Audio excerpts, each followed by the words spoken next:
notification came on a Tuesday morning and I almost missed it entirely. I was standing in the break room at the hospital, waiting on coffee that was taking too long, scrolling through my phone the way you do when you're running on 4 hours of sleep and your brain hasn't fully decided to show up yet.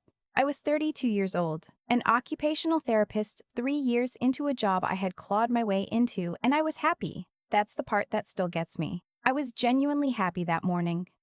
The notification was from my credit monitoring app. I'd set it up years ago after a coworker had her identity stolen, more out of paranoia than anything else. I hadn't opened it in months. Hard inquiry detected. Lender Southgate Capital Group. Amount requested $285,000. I stared at it. The coffee finished brewing. I didn't move. I had never heard of Southgate Capital Group. I had never applied for any loan of any kind in the last 2 years, and $285,000 was not a number I would throw around casually, not on my salary, not with my student loans still sitting there like a quiet, patient enemy. I opened the full report. My name. My social. My home address in Raleigh, North Carolina, the apartment I'd moved into 8 months ago specifically because it was in my name only, because I needed one thing in my life that was clean and untangled. Cosigner. That's what it said. I was listed as a cosigner. Have you ever had the experience of reading something that you know, intellectually, cannot be true, but your body responds like it already knows it is? My hands didn't shake. They went completely still. There is a difference. I texted my supervisor that I'd be a few minutes late and walked back to my car in the parking garage. I needed to think, and I could not think in that building, surrounded by people who needed things from me. I sat in the driver's seat and pulled up everything. The credit report in full. The inquiry was 3 weeks old. 3 weeks and I had no idea. The loan was for a commercial property in Greensboro, about 90 miles west of me. A small strip mall, according to the address. I'd never been to that address in my life. I called the number listed for Southgate Capital Group. A man answered on the third ring, professional and bland. I told him my name. I told him I was seeing a hard inquiry on my credit report tied to a loan I knew nothing about. There was a pause, the kind of pause that tells you the person on the other end already knows this is going to be complicated. He put me on hold. When he came back, his voice had changed slightly. Less bland, more careful. Ms. Whitmore, he said. The cosigner application was submitted alongside the primary borrower. The primary borrower is listed as Vivian Whitmore. My mother. I didn't say anything for a moment. Outside the parking garage, I could see a slice of gray October sky. The signature on the cosigner agreement, I said, my voice very even. Was it submitted in person or electronically? Electronically, he said. Via DocuSign. I had never received a DocuSign request from Southgate Capital Group. I told him that. I told him that the email associated with the request was not an email I owned. I told him I wanted a copy of the complete application, the IP address logs, and the name of whatever broker had facilitated the submission. Another pause. I'll need to escalate this, he said. Please do, I said, and please flag this account for potential fraud. I'll be following up in writing within the hour. I hung up. I sat there another minute. Then I called my mother. She picked up on the second ring the way she always does, like she's been waiting. Baby, she said warmly. I was just thinking about you. Mom. I kept my voice neutral. I got an alert on my credit report this morning. There's a hard inquiry from a company called Southgate Capital Group. They say I'm listed as a cosigner on a commercial loan. Silence. Not long, maybe 2 seconds, but I know my mother silences the way you know the sounds of the house you grew up in. Oh, that, she said, and her voice shifted into something I can only describe as casual in a way that was working very hard to be casual. That's just some paperwork for the property. It's nothing to worry about. Mom, I never signed anything. It was just a formality. Yvette handles all that, you know how she is. She needed a name for the application, and You used my name, without asking me, on a $285,000 loan. It's not going to affect you, it already affected me, I said. It's on my credit report, 3 weeks ago, Simone. Her voice sharpened. Don't make this into something, this is for the family. This is for something I've been building, and I have to go, I said. I'll call you later. I hung up. I sat in that car for a long time. Long enough that I was genuinely late and I had to send a second text to my supervisor. I just sat there and let myself understand what I already knew. This was not the first time. That was the thing. That was the part that made the coffee in my stomach go sour. When I was 24, fresh out of grad school with my first real paycheck, my mother had asked me to help out with the mortgage on the house I grew up in, the one she'd been struggling with since my father left when I was 16. I helped. Of course I helped. That's what you do. I sent $800 a month for 2 years, which, if you've ever tried to pay off student loans on a new therapist's salary, you understand what that actually meant. When I was 27, my older sister Yvette needed money to launch her business. A boutique, she said. Custom clothing, she said. My mother called me, not Yvette, and explained that Yvette was just getting started. And I was the stable one, and could I please just help her out, just this once? I sent $6,000. The boutique opened for 11 months and then quietly disappeared. When I was 29, there was a car. When I was 30, there was a medical bill that turned out to be, on closer inspection, a credit card balance. When I was 31, there was a conference my mother wanted to attend in Atlanta for her business. And wasn't I just so lucky to have a credit card with a decent limit? I was the one with the steady job. I was the one who had made something of herself. I was the responsible one, the practical one, the one who didn't need as much because she could take care of herself. I had been so proud of that identity that I hadn't noticed what it was costing me. In that parking garage on a Tuesday morning in October, I finally did the math. I didn't reply to the text my mother sent 20 minutes later. I went to work because I am still me, and my patients still needed me, and I have never been the kind of person who abandons someone who needs help. The irony of that was not lost on me. That evening, I called my friend Tasha, who is not a lawyer but is married to one, and asked for a referral. She texted me a name before I even finished explaining the situation. Kevin Park, she said. Family financial disputes. He's good and he doesn't mess around. I emailed Kevin Park at 9 p.m. He responded at 9:47, which told me something about him. We met the next morning at his office in downtown Raleigh. He was younger than I expected, maybe late 30s. With the kind of focused quietness that makes you feel like whatever you're saying is the most important thing happening in the room. I laid it out. The credit alert, the phone call, the conversation with my mother, the 8 years of smaller extractions that had come before. He listened without interrupting. When I was done, he asked 2 questions. First, did I have documentation of the previous financial transfers? I did. I'm meticulous about records. I'd been keeping a folder for 3 years without quite admitting to myself why. Second, did I know anything about this property in Greensboro? I didn't. He said he'd look into it. He called me that afternoon. Simone, he said, and something in his tone made me put down the report I was reading. This property in Greensboro? I pulled the deed records. Okay. The property has been in your family for a long time. The original owner was a man named Walter Ashby. I froze. My grandfather, my mother's father, who had died when I was 11, whose funeral was the first time I ever wore a black dress and understood what permanent meant. Grandpa Walter's property? It appears so. The deed transferred from Walter Ashby to Vivian Whitmore approximately 14 years ago. 14 years ago. I was 18. I was getting ready to leave for college, and my mother had told me the estate was basically nothing, that there was no money, that Grandpa Walter had left debts, not assets, and it was all very sad, but there wasn't really anything to handle. What's the property worth? I asked. Kevin paused. Current appraisal is approximately $610,000. The room went slightly sideways. She told us there was nothing, I said. My voice sounded strange, thin and far away. She told my brother and me that there was nothing left. Simone, Kevin said carefully, I need to tell you something else. I ran a background search as part of my due diligence. You mentioned your father left when you were 16. Have you had contact with him since? Not in years, I said. He's been in Phoenix. We email sometimes. Why? Because his name appears on some early documents related to the Greensboro property. He and your mother were co-owners before the divorce. When they separated, there should have been a formal division of that asset. There wasn't, I said slowly. There wasn't anything formal. My mom always said he just left, that he walked away from everything.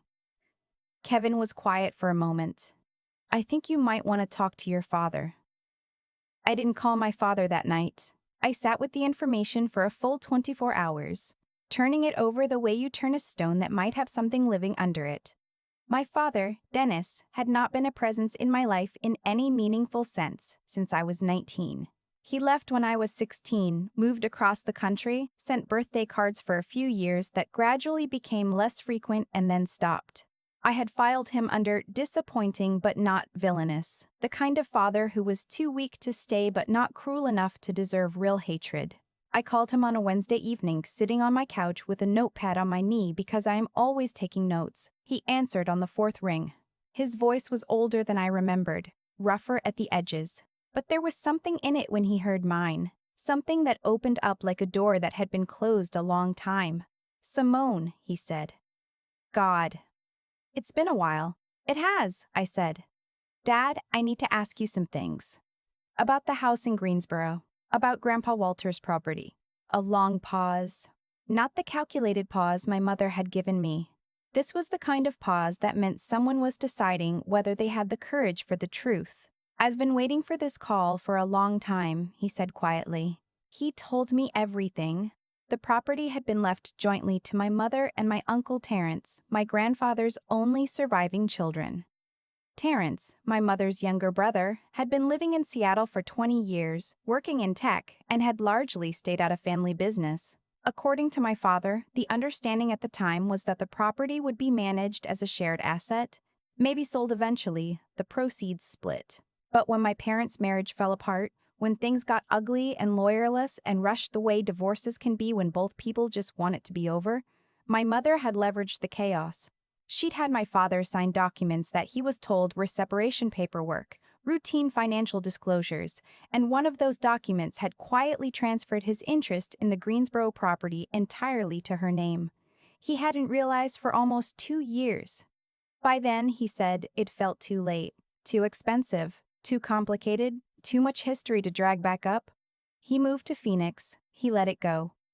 "I know that's not good enough," he said. "I know. I'm sorry." I didn't tell him it was okay, because it wasn't. But I also didn't have time for that conversation yet. "And Uncle Terrence?" I asked. "What happened to his half?" "As far as I know," my father said slowly, "he never signed anything over." I called Kevin at 8 a.m. the next morning. He was already in the office. When I told him about Terrence, he was quiet for exactly 3 seconds. Then he said, "Get me his contact information." I found Terrence on LinkedIn, which felt absurd, finding my uncle on LinkedIn. We had met maybe 4 times in my entire life, at family gatherings when I was small, at my grandfather's funeral, once at a cousin's graduation when I was in high school. He was a quiet man, I remembered, with glasses and an unhurried way of speaking. I sent him a message that evening. Not through Kevin, not formal. Just me. I told him who I was. I told him what I'd found. I told him I wasn't sure what he knew and I wasn't looking to start a war, but I needed the truth. He replied in under an hour. "Call me."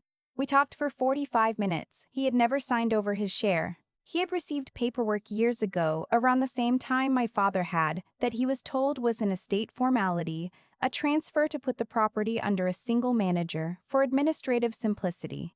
His lawyer at the time had flagged it as slightly unusual, but not alarming, and Terrence, who trusted his sister and who had his own life and his own concerns 3,000 miles away, had signed it. His sister. My mother. "I was never paid out," he said. His voice was very even. "I never received any distribution from the property. I assumed it wasn't generating income." She told me there was nothing to distribute. Nothing to distribute. The same line she had used on me, on my brother, on my father, probably on anyone who got close enough to ask. A $610,000 property, purchased in the 1970s by a man who had worked every day of his adult life, quietly absorbed into one person's control through a series of signed documents that everyone trusted because it was family. And now my name, forged onto a loan against that property because she needed capital and I was the most convenient asset she had. Have you ever had a moment where something you thought was grief turns out to actually be clarity? I had spent 20 years being sad about my family, sad about the distance, sad about the ways we never quite fit together.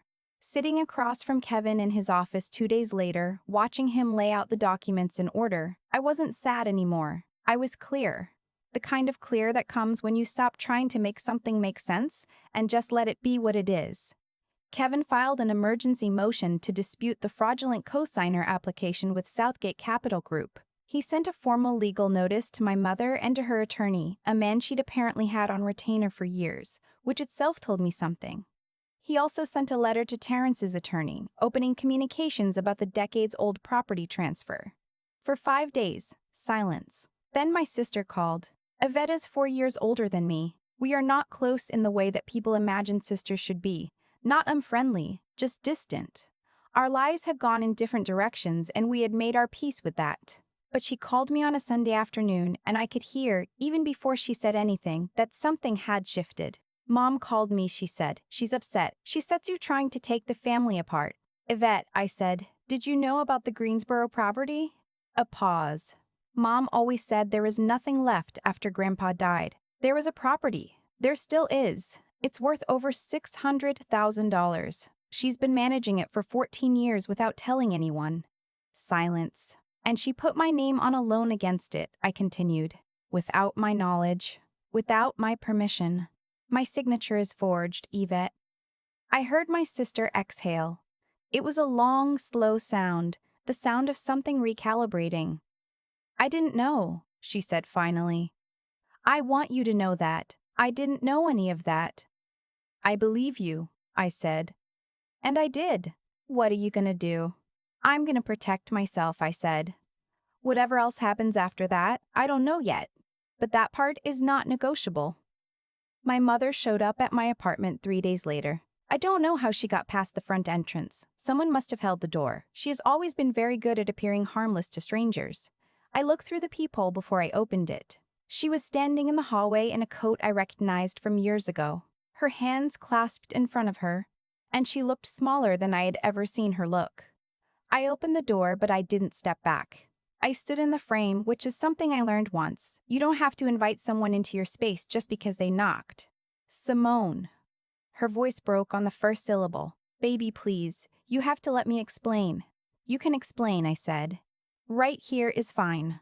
She looked past me into the apartment. An instinct. The move of someone who wants the advantage of familiar territory, of a table to sit at and the implied intimacy of being let inside. I'd rather, here is fine, I said again. My voice was not unkind. It was just finished with things it used to do automatically. The tears came quickly. They always had. I had spent most of my 20s believing that those tears meant something, that they were evidence of real feeling, real remorse, real need. I still think they were real. But real feeling isn't the same as good behavior, and I had needed a long time to understand the difference. She said she had only used my name because she'd had no other options. She said the property needed a capital investment to be properly developed and she hadn't wanted to bother me. She said she had always intended to pay it back before I ever found out. She said Terrence had never cared about that property anyway, that he had his own money, that it wasn't fair to compare.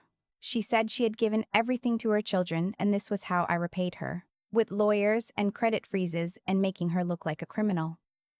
You forged my signature, Mom, I said. It was just paperwork. You forged my signature on a loan application. She looked at me. The tears were still going, but something shifted in her eyes. Something that was not grief, something older and harder. You have so much, she said, quietly, almost to herself. You always had so much, and you never understood how hard the rest of us had it. I worked for what I have, I said. I took loans for school. I lived in a studio apartment for 3 years. I built my credit score from the ground up. You know that. You had opportunities that I created, I said. Mom, this isn't a conversation about fairness. What you did is fraud. That's the word for it. And I need you to understand that I'm not going to unmake the legal process I've started. I'm not going to call Kevin and tell him to stand down because you're crying in my hallway. That's not going to happen. Her face changed. The grief performance dropped for just a moment, the way a curtain shifts when someone walks past it too fast. "You will regret this," she said, and her voice was flat. "When I'm gone, you will regret every one of these choices." "Maybe," I said, "but I won't regret this one." I stepped back and closed the door. Not hard, just thoroughly. I went to the window and stood there for a moment, watching the parking lot 4 stories down, the ordinary Tuesday evening of strangers going about their lives. Then I opened my phone, went to my building app, and removed my mother's name from the approved visitor list. The legal process moved faster than I expected. Kevin was thorough in the way that quiet people sometimes are. Not showy about it, just persistent, just building. He proved the DocuSign request had originated from an email address my mother had created using a variation of my name. He proved the IP address was registered to her home in Greensboro. The forensic comparison between my actual signature on file with my employer and the signature on the loan application was, according to the document examiner's report, not remotely the same. Southgate Capital Group, facing their own liability for processing a fraudulent application, was highly motivated to cooperate. Terrence flew in from Seattle. He was exactly as I remembered him, quiet and unhurried, and he sat in Kevin's conference room and told his story the same way he'd told it to me on the phone, plainly, without performance. He had retained his own attorney by then, a woman who specialized in estate disputes, and the two legal teams coordinated in a way that was almost graceful to watch. The hearing was in February.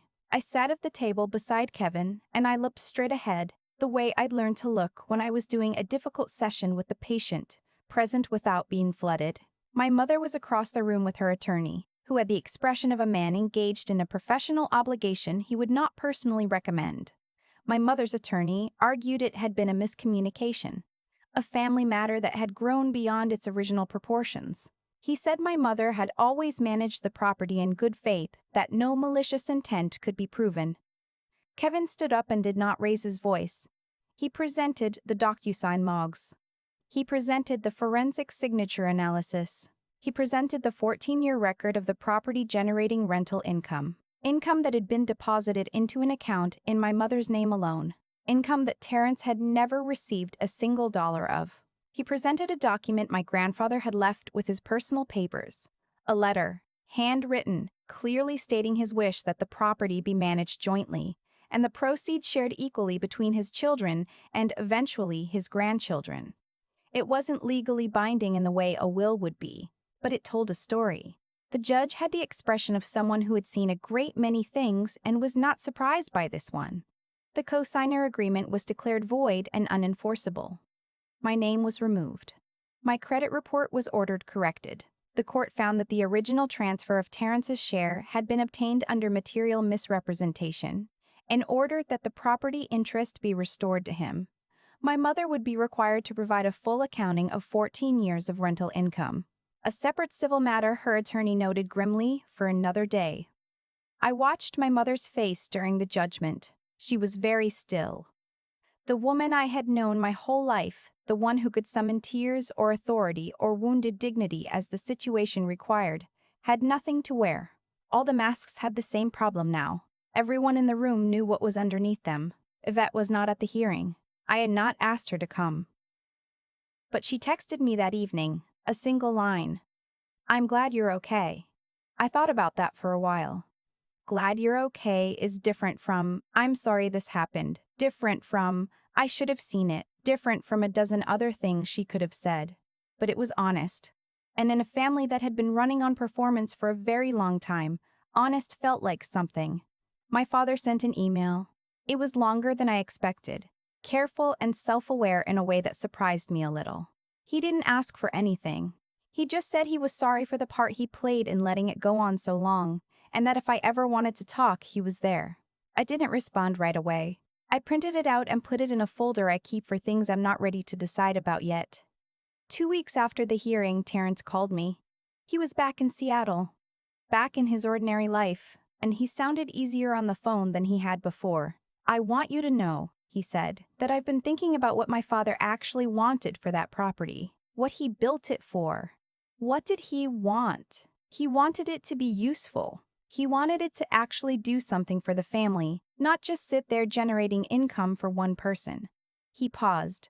I've been talking to a community development organization in Greensboro. They're interested in the building for an after-school program. The financial terms would mean a below-market lease, but the mission is solid.